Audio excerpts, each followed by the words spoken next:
Dakuan muna natin ng hotel sa Caloocan na pinuntahan ni RH23 Edwin Duque na nagre-ready na rin bang mag-check-in to? Oo. Ano ba yung ano bang pakulo dyan sa Go ahead, hotel sa Caloocan? RH23 Edwin Duque. Well, Miss Tina, kanya-kanyang pakulo ngayon ang mga hotel dito sa Caloocan. Dahil itong Caloocan, merong nasa 15 hotel na nakakalat sa kaban ng EDSA, Monumento, Rizal Avenue at bandang MacArthur Highway. Ang isa sa dinudumog ngayon, itong Pulang Hotel. So sinabi mong pula, pakikita mo yung logo. So, ayan na. Kapag yung first 3 hours, nag-reach siya ng 5:15.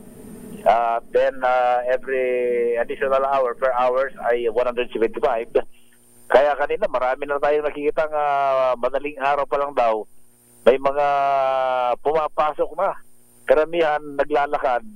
So ibig sabihin yung mga ginabi sa kalsada ay dito na nagpapahinga.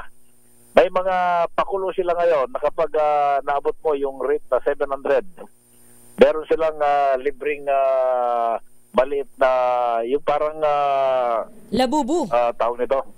Labubu. Labubu. Oo. Pagkakabisado ko yan. Labubu. Labubu yun, labubu. Oo, yung parang labubu. Sakto. Oo. Yan yung mga pakulo. Maganda naman. Then dito sa may bahagi naman ng monumento, meron ding may mga tasa, may mga mugs, may t-shirt, may payong ba, no? Depende doon sa rate na gusto nilang presyong bibigay. Yun yung mga pakulo. At ito ay nag-umpisa na ngayong umaga, magtatapos hanggang mamayang madaling araw. So isang araw lang ito. Ito yung bilang bahagi pa rin ng pagdiriwa o yung selebrasyon ng araw ng mga puso. Samantala, may mga pinagbabawas dito na pinapantayan din nating mga otoridad yung pagpasok ng mga menor de edad, no? Yan. Estudyante, yan. Bawal yan at kailangan mong magpakita ng patutuo na kung ikaw nga ay kasi may mga baby face. Akala mo bata pero may medyo edad na. ID ang kailangan. Gaya mo, Kuyang Edwin. ID ang kailangan. Tulad natin mga Joel, mga baby face pa tayo, baka pwede tayo papasukin. Pero si Kuyang Mike Lumabag, qualify dyan. Pero kapag may mga kasama ka ito nakalagay dito, kapag may mga kasama ka na kanong mga magulang, halimbawa magtikim ka, okay lang yun, no? Wag lang yung mag-partner na menor din, o kaya adult yung kasama, menor din yung isa, bawal din yon.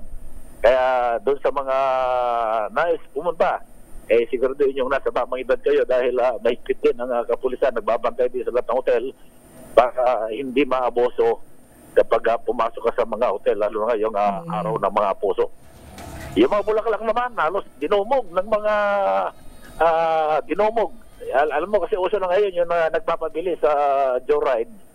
Dinumog itong bahagi ng Grace Park. Kanina pa lang ang daming nakapila para mag-order o mag-pick up ng bulaklak para i-deliver naman sa mga nag-order ng mga magsikirog.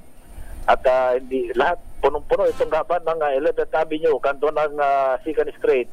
Napakaraming pumipila ngayon para bumili ng bulaklak para ibigay sa kanilang mga mahala sa buhay.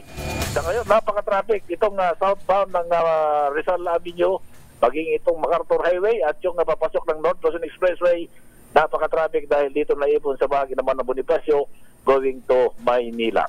Update wala pa rin sa Kamanabaran 23. Edwin Duque nagulat sa Nisa Race, una sa Pilipinas, una sa Pilipino. Thank you, RH23 Edwin Duque.